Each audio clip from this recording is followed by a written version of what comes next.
Okay, we are recording and we are streaming.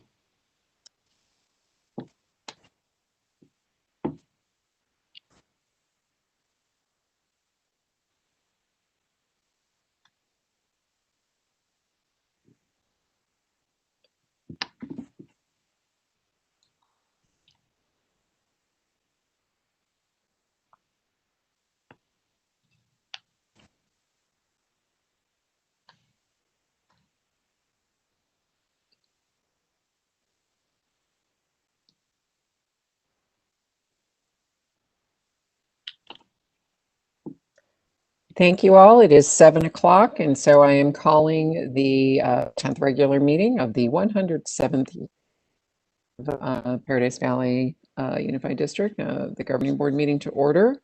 I'd like to welcome everybody to this regular meeting of the PV Schools Governing Board, and I want to let you know that the following will be the rules we are using for our meetings while we are on this virtual platform.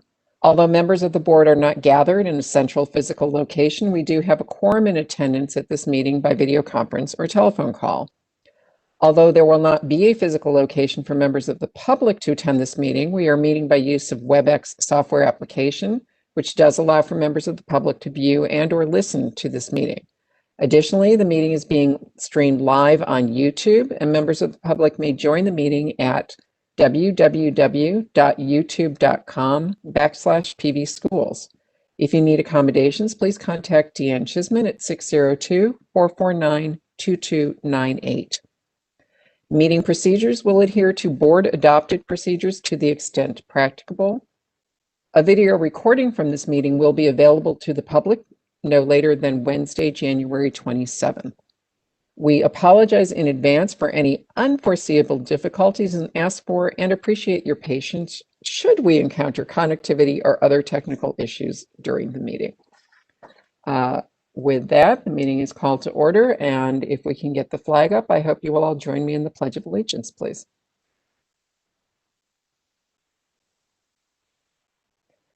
I pledge allegiance to the flag of the United States of America and to the republic for which it stands, one nation, under God, indivisible, with liberty and justice for all. Thank you very much. May we have roll call, please? Mrs. Matura, Mrs. Greenberg, Here. Mrs. Bacon, Here. Mrs. Brown, Here. Mrs. Case. Here. Thank you very much. Next on the agenda is approval of agenda. Dr. Lee. Thank you, President Greenberg.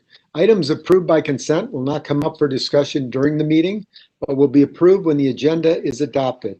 This is possible since members of the governing board received the agenda along with backup materials at least 24 hours prior to the meeting and have had time to review and consider all items. Prior to the agenda being adopted, members of the governing board or audience may ask that an item be removed from the consent agenda and brought to the floor for discussion at the appropriate place on the agenda. I would like to offer the agenda as posted.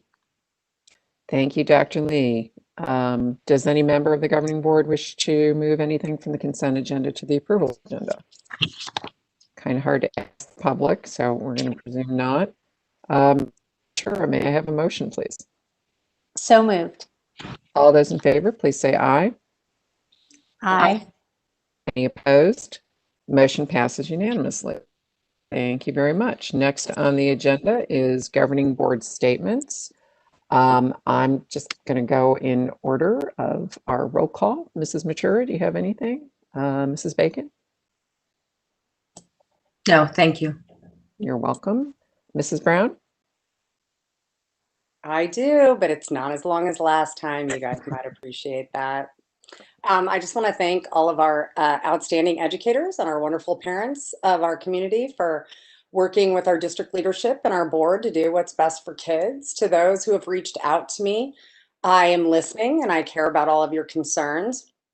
I have shared all of the feedback that I've received with Dr. Lee and who I have the utmost respect for and confidence in.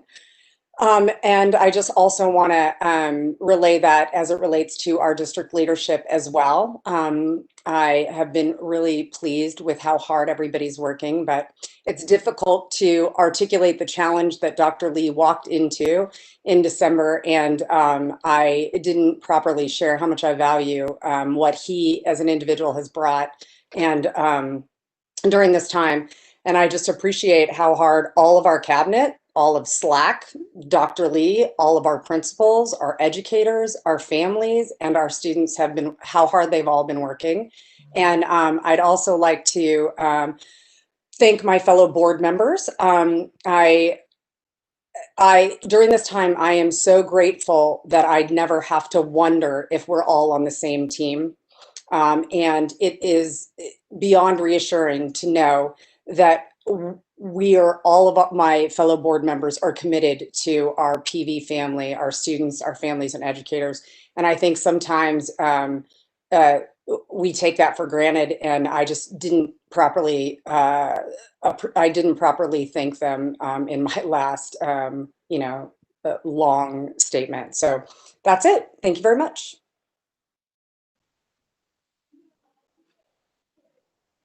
Muted, sorry, Mrs. Case. Thank you, Mrs. Brown. Thank you. I just want to say thank you for the hard work of so many people to make it possible that we would have the vaccines rolling out, and for the hope that gives our district. And I'm grateful for the leadership that is making that happen, and for the parents' continued diligence and the teachers' diligence and the students' diligence. It's not easy doing school online. I understand. I talked to lots of people and read your comments, and I appreciate everyone's persevering, and we can all look forward to a better day. So thank you all for everything you do. Thank you, Mrs. Case. I would just like to echo everybody's thanks. And I think even though Mrs. Bacon, Mrs. Mature didn't say them, I think we all appreciate everything that everyone is doing. And we know it isn't easy. It is always amazing when you hear the stories, though, of somebody making a breakthrough. And even though we may be distanced, and I'm not just talking about educationally in terms of virtual or not, but just some of the stories that we all continue to hear about how people are supporting each other throughout the pandemic. It's lovely, and it's always been a hallmark of PV, and I very much appreciate being part of this community with everyone. With that, next on our agenda are awards and recognitions, and I will turn it over to Ms. Anderson. Good evening, President Greenberg, governing board members, Dr. Lee, members of cabinet, and attendees both virtually, I guess, tonight. Tonight we have one employee recognition to share with you. Our PVEA recipient will be honored during our next meeting. So tonight's award is for the Paradise Valley Education Support Professional of the Month. PVSEA President, Mr. Sean Webster, will make the presentation. Good evening, President Greenberg, Governing Board, Dr. Lee, Cabinet, and guests. Tonight, the Paradise Valley Support Employees Association is excited to present the January ESP of the Month Award to Lisa Minton, a child care program lead in community education. Lisa is a fantastic candidate for ESP of the Month. She goes out of her way to guide and assist staff. She is always on, making herself available whenever there is a need. Lisa oversees mascot clubs and camps, which is a huge undertaking. She ensures that every camp is chock full of activities that keep students active and engaged for up to 12 hours each day. Staffing and scheduling for camp days is also a large task that Lisa handles with ease. The success of virtual labs and on-site learning is a great part due to Lisa's planning, organizing, and support of support during school closures. Her organization has allowed us to quickly implement support for students as mandated by governor's executive orders. from scheduling staff in multiple programs to changing and locations to bagging individual supplies for each student to use. Lisa has made sure it was done and ready, not just once, but many times as program needs and demands have changed. As we shifted gears into different needs, and when asked to assist, Lisa said, no problem, and had several spreadsheets and ideas always ready to make it all happen. Not only did she lead one of the on-site supports, she also managed to continue supporting the other locations, all while maintaining her other job duties with a cheerful attitude and willingness to support students. It was never an, oh, here comes a change again. It was no problem. It's simple. Let's just get to work. Lisa is articulate, organized, and always willing to pitch in to do what is best for our students in our programs. She is truly an asset to the community education child care department and to the district. Thank you. Congratulations, Lisa. And that concludes our awards this evening. Thank you very much, Mr. Webster. Thank you very much, Ms. Anderson. Next on the agenda would normally be called to the public, but due to the virtual format of the meeting, we are unable to include traditional call to the public. However, members of the public wishing to submit comments to the governing board were able to do so by completing the public input form, which was located on the front page of the district's website. Members of the public were encouraged to complete the public input form by noon today. Due to the Arizona Open Meeting Law, the governing board cannot discuss or take any action on items not listed on the agenda. It is important to note all comments that were received by noon today were provided to all governing board members in advance of tonight's meeting. And additionally, the superintendent's office received all of those comments as well. We would like to thank our stakeholders for voicing their thoughts and providing input for tonight's meeting. We received a total of 32 unique comment submissions. The themes of the submissions included reopening schools for in-person learning following health protocols, not returning to in-person and remaining virtual due to high COVID numbers in Arizona, approving new metrics, continuation of current metrics, starting all grade levels on February 22 rather than a staggered start, waiting to begin in-person until the full waiting period has been met for staff receiving their second vaccination dose, warning against using rapid testing as the tests are not accurate, remaining in a consistent learning modality and not switching back and forth, reconsideration of the half-day Wednesdays, accommodating learning online and for students learning in person, childhood COVID cases rising, office hours for online learning students, concerns about dual modality, supplemental learning opportunities, lack of substitutes, more frequent communication to parents, and adopting a standing agenda item for reopening schools and metrics. Again, thanks to all members of the public for using that form and providing us that input. Next on the agenda is superintendent's comments. Dr. Lee.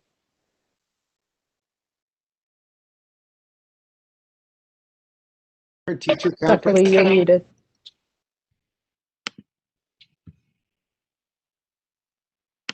Dr. Lee, you were muted for part, so can you start from the top? Yes, I will. Sorry about that.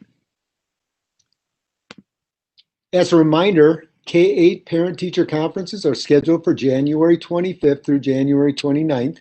Schools will offer virtual or phone conferences. This is a great opportunity to bridge the connection between home and school and for parents to support their child's academic development.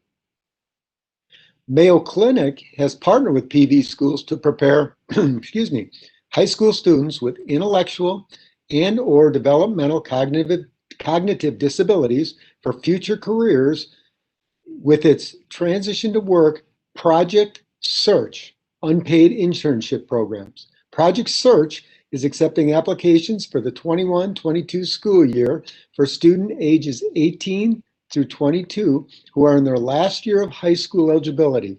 Interested students should attend the Mayo Clinic's virtual student parent information night on January 27th from 5:30 to 6:30. Advanced registration is required and details are available on our high school and Sweetwater Community School websites. Our community education department will host its annual information, preschool universe event to help parents understand our different preschool programs and learn which program is right for their preschooler. The virtual event will be held on Tuesday, February 2nd from 5:45 to 7 p.m. Learn more about our preschool program and register to receive more information when it is available at pschools.net/pre-K. And I would like to share, I had the pleasure of meeting with students on our student advisory this week, and these are student body presidents from each of our high schools. And one of the things I asked them was, what have you learned during this period when you're home in virtual learning in the middle of a pandemic? And the answers were so enlightening. One of the students said he learned about the 5 phases of grief, because that's what he feels like he's been dealing with throughout this process. One said just simply patience. Another one said she was able to grow her friendships and her family relationships, and it's about hope. Another one told me that she's learned to not worry about things you can't control.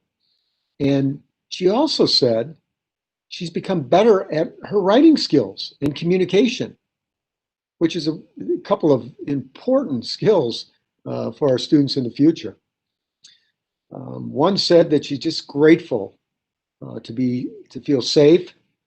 And another one said that the power of checking in with people had become a reality. Reaching out to people maybe you haven't talked to for a while, and just rekindling relationships. So our students are learning a lot.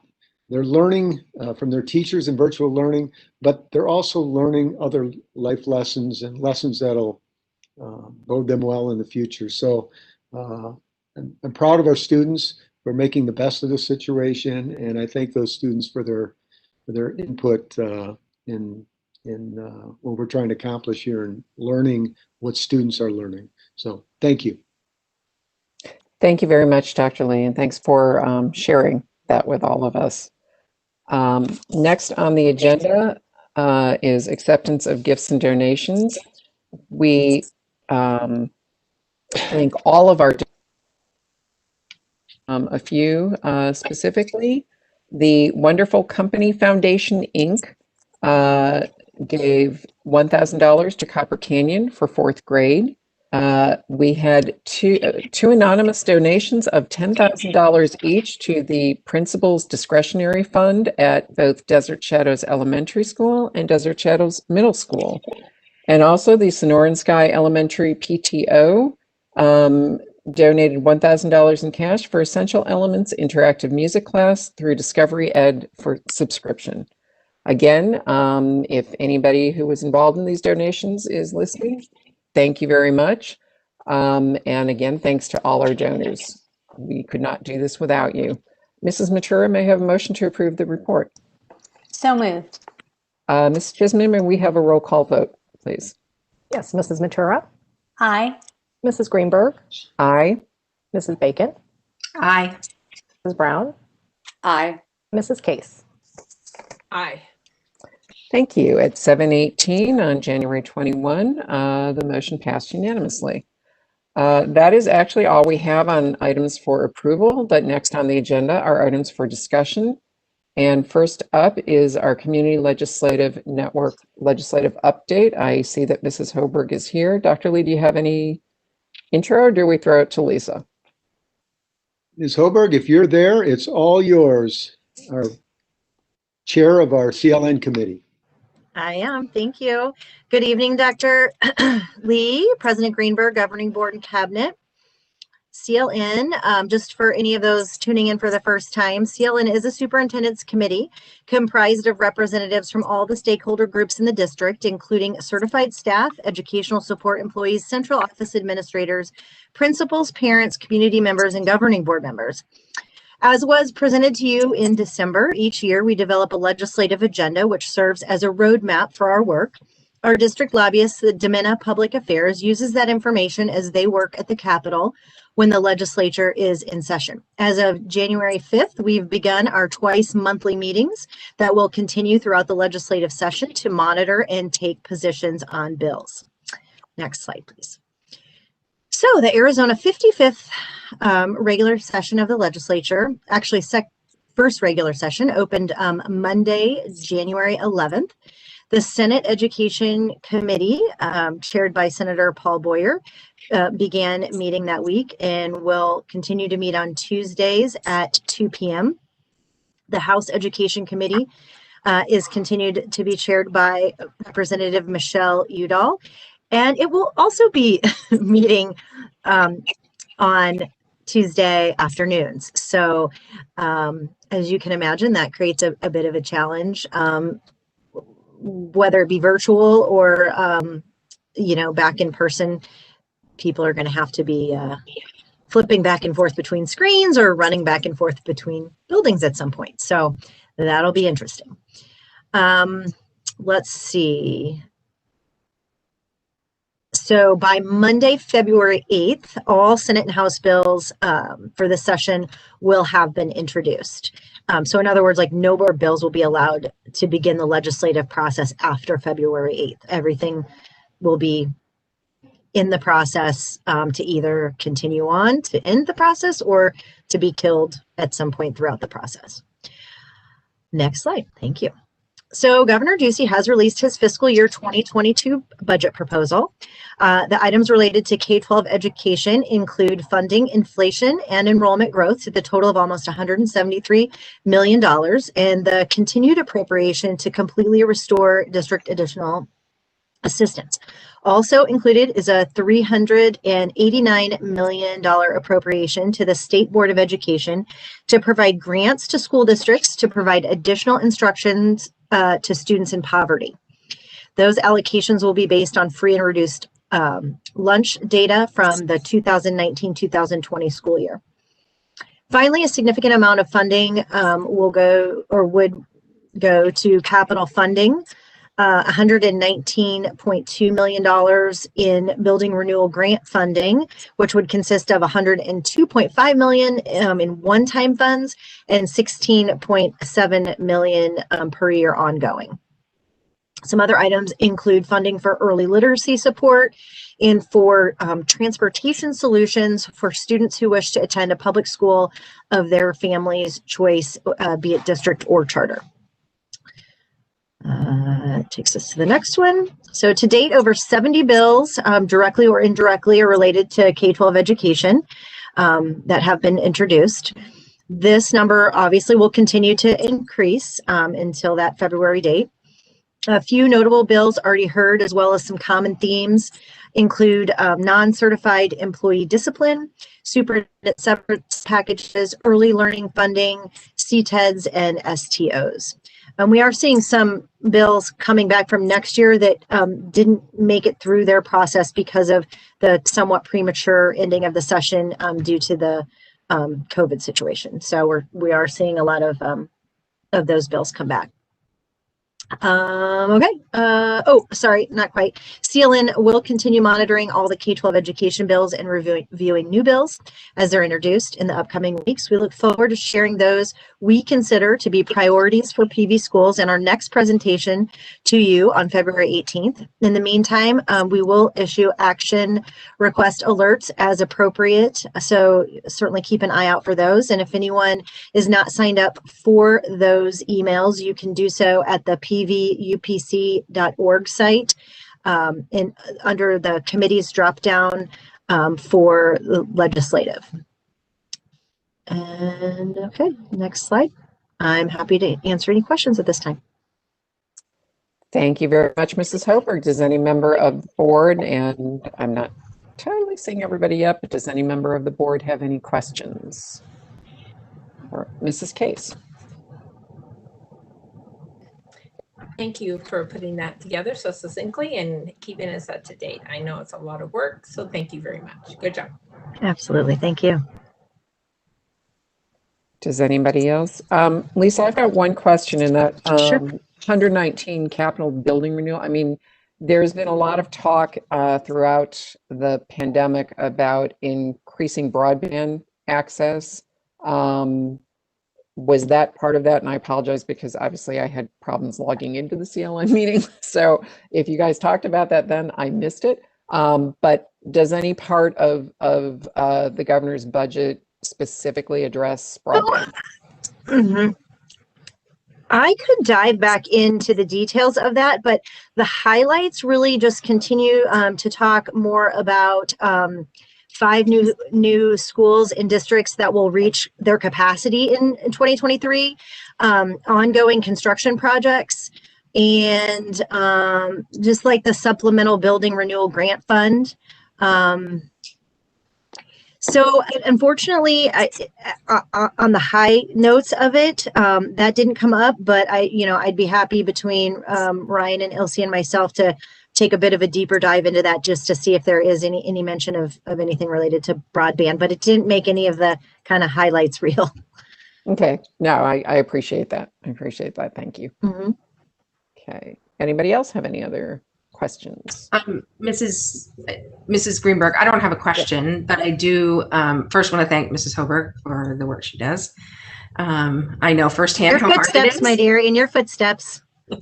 Never be able to fill the shoes. But you know what? I feel like this is going to be a pretty tenuous legislative session for education. And so I would encourage all of you listening and all of us to really pay attention to what's happening and do what we can do to advocate for public schools in light of everything that we've been trying to deal with over the past year and a half. Thank you, Mrs. Bacon. Dr. Lee?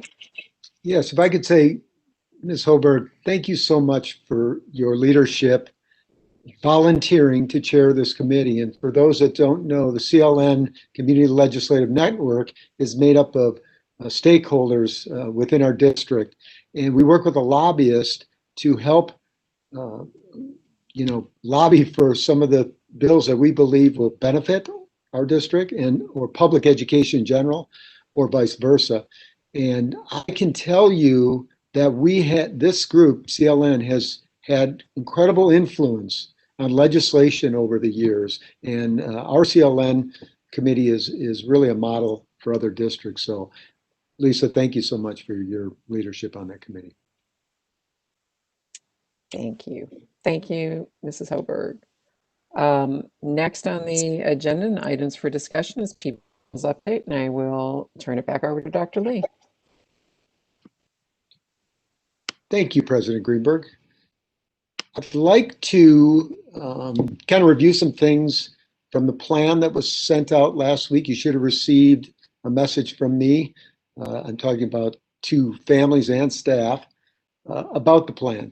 And the first thing is you should have received the message. And I'd like to clarify a few things. One of them is this plan was built with flexibility in mind. Families will have the opportunity to choose the in-person model or PV Connect, and we will continue to offer PV online for those who are enrolled. So we're not forcing any family or child to be in one or the other. Signups. As we move closer to February 16 and 22nd, you will be receiving information from your school asking your preference. We are not asking families to choose right now because we want to make every effort to minimize the number of changes that could occur in the weeks to come. I had mentioned the need to support our teachers as they deliver instruction virtually and in person. It's not an easy task. And when students are flip-flopping back and forth between modalities, it is extremely challenging for teachers to manage. And we will need parent help with this. As I mentioned before, it is a difficult task for our teachers. They are committed to this. They're professionals and they're going to do a good job. But everything we can do to help them so that your child gets the best education would be appreciated. I'd also like to clarify some things about the vaccine. We have partnered with Honored Health to provide our staff with the first vaccinations over the next 3 days. So that's really exciting for our staff. The second dose is scheduled for February 12th through the 14th. In my message last week, I included a link from Pfizer with the information they provided to Congress in December. And I know you read the whole thing, but on page 58 of that lengthy document, there's a graph that illustrates the efficacy of the vaccine over time. Total efficacy for the vaccine is 94.8%, which is very high compared to most vaccines. In fact, the normal annual flu shots are usually anywhere from 50 to 70% in terms of their efficacy. So 14 days after the first dose, 90% efficacy, is achieved. And then 7 days after the second dose, you reach the full efficacy of 94.8%. Now, staff will receive their final dose February 12th through the 14th. When pre-K staff go back to in-person February 16th, they will have likely been between 2% to 3% from that full 94.8% efficacy. I'll say that again. On February 16th, when our pre-K6 students start in-person learning, the staff will likely be between 2 to 3% away from the full 94.8% efficacy, which is outstanding. With mitigation strategies in place, along with the vaccine, we are confident staff can feel safe returning to in-person learning. Another thing that we discussed at our last meeting was the metrics that are going to guide our decision-making. At our next board meeting in February 4th, I will ask that we put on the agenda an item referring to the metrics so that we can look at the metrics and indicators that we will need to guide our decision-making moving forward. I plan to provide feedback from medical experts as a resource and a guide for those discussions. We also talked about extended learning opportunities, and I'm proud of our staff that has been working to conduct multiple meetings to identify as many opportunities as possible for students in the spring, summer, and fall. The opportunities we're looking at are very exciting, and we'll be unveiling our plans in the upcoming weeks as details are worked out. We also have a SCORE committee and a task force that I referred to at the last meeting. SCORE is the Superintendent's Committee on Reopening. It's meeting Wednesday to review work they have done and new tasks moving forward. And the task force for assessing individual school COVID response is being assembled, and medical experts to serve have already been identified. So we're excited about the plan moving forward, and those are some of the details. I'm going to send another letter home to families and staff tomorrow, and I'll have a link from the last letter in case some people didn't get a chance to read that. I will be happy to answer any questions that board members have. Thank you, Dr. Lee. Mrs. Case, I saw your hand up first.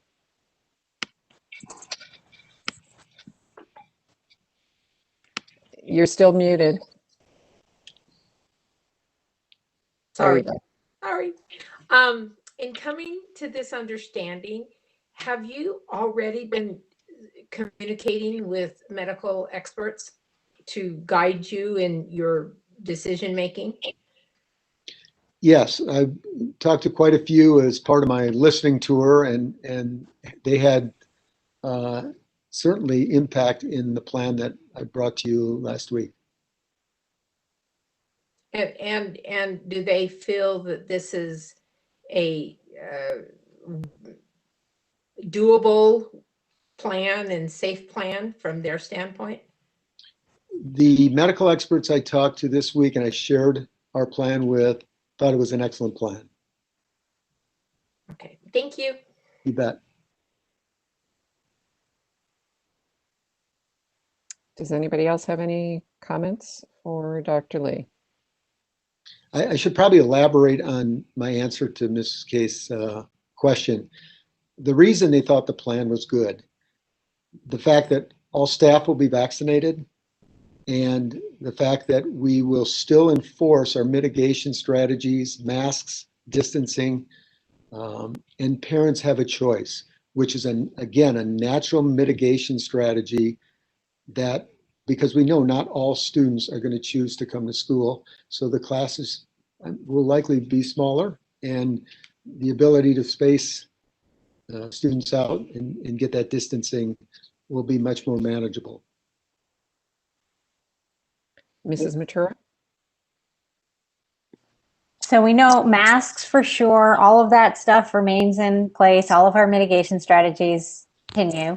And I know people have been questioning the quarantine period. We will still be doing quarantine, requesting students quarantine if they come in close contact and that sort of thing. Those strategies continue. And I know information has changed from the CDC based on the quarantine dates and everything like that. And I believe we have already updated our standard operating procedures to use those new guidelines. But we are keeping pace with the new guidelines coming out. Correct. Mrs. Brown?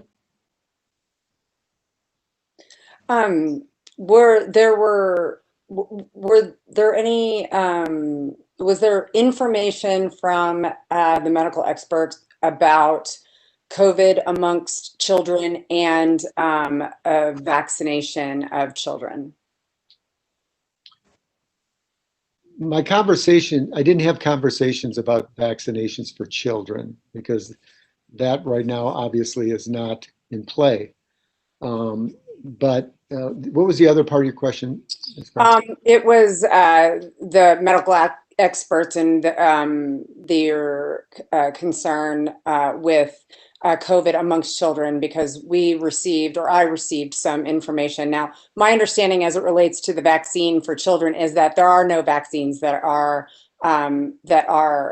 safe or have been approved for children under the age of 16. So I'm guessing that that the team, when you all were talking about that was taken into consideration.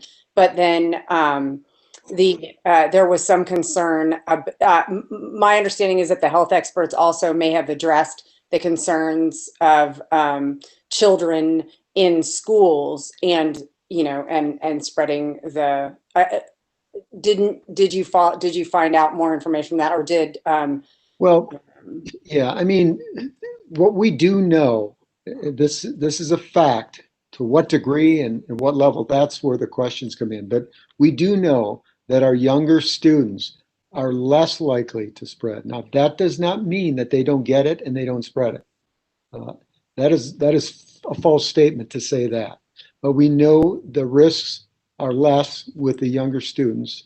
And even some of the experts I spoke with said they believe when they're in school, with proper mitigations and vaccinated staff, that will have a lesser, I want to word this right, a lesser impact on community spread if they're in school than if they were at home or on their own. Does that make sense? Did I say that right? Yeah. So, but there's still a lot of information. A lot of the experts I talked to said, based on what they're learning, these are some of their hunches, but at the same time, there's still a lot to be learned. And we're learning about the potential for another strand of the virus that's happening in other countries that apparently spreads a lot easier among younger students. And I don't know that we've seen that in Arizona yet or much of it, but that's certainly something we have to be keeping an eye on too.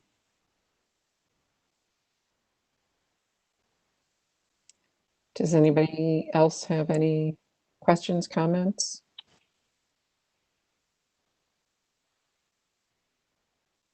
I'm not seeing any other hands.